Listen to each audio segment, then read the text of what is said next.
Israel ने Syria में दिखाया तेहरान तबाही का ट्रेलर।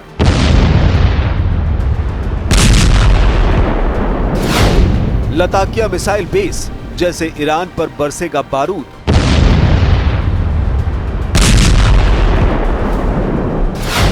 खामेनेई के एटमी बेस झेलेंगे तारतूस जैसा विध्वंस।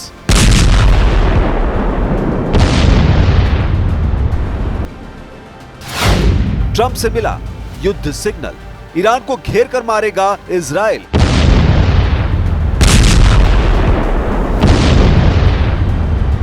दुश्मन जब धमकियों का सहारा लेते हैं, इजराइल धमाके कर दहलाता है।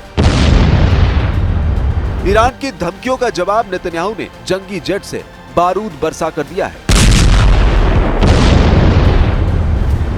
इजराइल ने दुश्मन के मिसाइल बेस को उड़ा डाला है। सतह से सतह पर मार करने वाली मिसाइलों के गोदाम को जलाकर इजराइल ने खाड़ी देशों में कोहराम मचा दिया है। हमला सीरिया में हुआ, लेकिन आग की तपिश खाड़ी के कई देशों तक पहुंची है। ईरान ने इजराइल की पावर का ट्रेलर सीरिया में देख लिया है। सीरिया की सरकारी समाचार एजेंसी सना की रिपोर्ट के मुताबिक इजराइल ने सीरिया के लताकिया और तारतुस में जंगी जेट से हथियार डिपो बर्बाद कर डाले। इजराइल डिफेंस फोर्स ने जंगी जेट से जिन हथियार गोदामों पर बम बरसाए हैं, वहां सतह से सतह पर मार करने वाली मिसाइलों को रखा गया था। इजराइल ने सीरिया में स्ट्राइक की पुष्टि की है। इजराइल के रक्षा मंत्री ने बर्बाद किए गए हथियार डिपो को इंटरनेशनल खतरा बताया है। इजराइल कार्ड्स ने यह ऐलान भी किया है कि सीरिया से दी जा रही किसी भी धमकी को इजराइल नजरअंदाज नहीं करेगा। यह हमला इजराइल सीरिया के बीच जारी बातचीत के दौरान किया गया है। सीरिया के साथ इजराइल ने हूतियों पर जोरदार प्रहार किया है। ईरान समर्थित हूती लड़ाकों को यमन की राजधानी सना में दहलाया गया है। इजराइल की बमबारी में सना एयरपोर्ट पर भारी नुकसान हुआ है।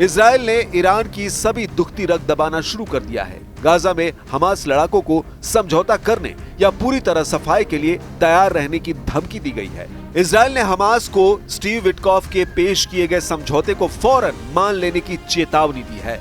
विटकॉफ ने 60 दिन के अंदर इजरायली बंधकों को रिहाई का अल्टीमेटम दिया है। प्रेसिडेंट ट्रंप ने पहले ही साफ कर रखा है कि विटकॉफ की बात नहीं मानी गई तो महाविनाश तय है। We have Mr. Witkoff is here, is doing a phenomenal job, is dealing with them very strongly right now. They seem to want to do something, but until the document is signed, I can't tell you. Nobody can. I can say this. I can say this that I'm very disappointed at what happened a couple of nights now, where people were killed in the middle of what you would call a negotiation. I'm very disappointed by that. वहीं PM Netanyahu ये message दे रहा है कि Iran America की एटमी deal के बीच भी Israel धमाके कर सकता है। प्रेसिडेंट ट्रंप के नए बयान के बाद से नेतन्याहू का कॉन्फिडेंस बढ़ा हुआ है। ट्रंप ने व्हाइट हाउस में शुक्रवार को ये कहकर हड़कंप मचा दिया कि ईरान के साथ एटमी डील में वो एटमी अड्डों को उड़ाने की मंजूरी भी चाहते हैं, जिसके बाद टकराव का नया एपिसोड शुरू हो गया है। ट्रंप को ईरान ने मुंहतोड़ जवाब दिया है। ईरान की आधिकारिक न्यूज एजेंसी फार्स न्यूज ने ईरान के टॉप लीडरशिप का हवाला देते हुए लिखा है कि अगर अमेरिका कूटनीतिक समाधान चाहता है तो उसे धमकियों की और प्रतिबंधों वाली भाषा छोड़नी होगी। इस तरह की धमकियां ईरान के राष्ट्रीय हितों के लिए खुली शत्रुता की तरह है। ईरान ने ट्रंप को बार बार ये बताया है कि एटमी डील बराबरी की होगी। ईरान अपने किसी भी स्टैंड से पीछे नहीं हटेगा। ईरान एटमी प्रोग्राम को बंद भी नहीं करेगा। तब डील होगी कैसे? डील नहीं होगी तो क्या इजराइल सब कुछ देखता रहेगा? यकीनन नहीं। इजराइल अपनी सुरक्षा के लिए जोखिम उठाएगा, ईरान के एटमी अड्डों को दहलाएगा। ईरान पर हमला हुआ तो पलटवार भी होगा, फिर ट्रंप को खुद ब खुद इस युद्ध में कूदना होगा। तो क्या ये बराबरी की टक्कर होगी? ईरान के पास अमेरिका से अकेले लड़ने का दम है। ईरान ऑब्जर्वर की रिपोर्ट में अंडरग्राउंड बंकरों में मौजूद हथियारों की जानकारी साझा की गई है। ईरान ने कई वीडियो साझा कर अपनी ताकत का एहसास अमेरिका को कराया है। वॉर टेंशन बढ़ने के बाद ईरान ने मिसाइल बेस एक्टिव कर दिए हैं। खामेनेई के अंडरग्राउंड मिसाइल बेस में हाल ही में जिन मिसाइलों का ट्रेलर दिखाया गया उन्हें भी जान लीजिए। खैबर शेकर मिसाइल, जिसकी रेंज 900 मील बताई जाती है। ईरान ने ट्रंप को हज कासिम मिसाइल दिखाकर डराया है, जिसकी रेंज 850 मील तक है। इसके अलावा 1240 किलोमीटर दूर तक मार करने वाली कादर एच, 1550 मील तक हमला करने वाली सज्जिल और 1000 मील तक मार करने वाली इमाद मिसाइलों की नुमाइश ईरान ने की है।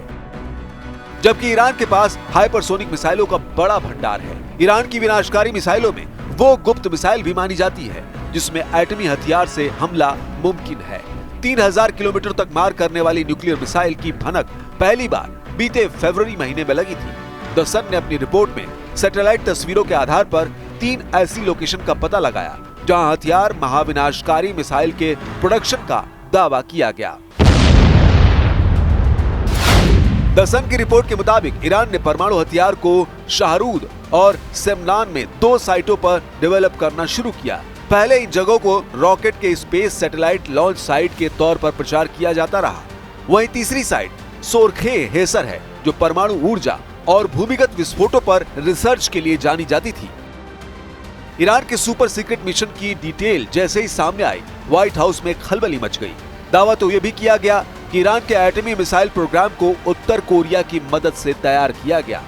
किम जोंग ट्रंप को दुश्मन नंबर 1 मानता है, इसलिए ईरान के पास न्यूक्लियर मिसाइल होने का शक यकीन में बदल जाता है। तो क्या अमेरिका से ईरान टकराने की जुर्रत दिखाएगा? क्या सुपर पावर से युद्ध का जोखिम मोल लिया जा सकता है? मौजूदा हालात ऐसे जोखिम से बचने का सिग्नल देते हैं। अमेरिका के लिए ईरान को मसल देने में कुछ दिन लग सकते हैं, बस इससे ज्यादा का फर्क नहीं होगा। ट्रंप एक मिसाइल धमाके से युद्ध का फैसला कर सकते हैं। अमेरिका के पास इंटरकॉन्टिनेंटल बैलिस्टिक मिसाइलों का ऐसा जखीरा है जिसके एक धमाके से ईरान में बारूदी प्रलय आ सकता है।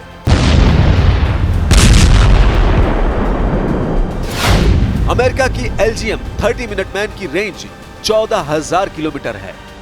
अमेरिका ने जमीन से, समंदर से और आसमान से हमला करने वाली मिसाइलों का न्यूक्लियर ट्रायड बना रखा है। सुपर पावर के जंगी जेटों और बमवर्षकों का तोड़ दुनिया में किसी के पास नहीं। अमेरिकी नेवी का एक जंगी बेड़ा ही ईरान की तबाही के लिए काफी है। ऐसे ताकतवर देश से भिड़ने पर ईरान का बचना मुश्किल है। तो फिर युद्ध का उतावलापन क्यों?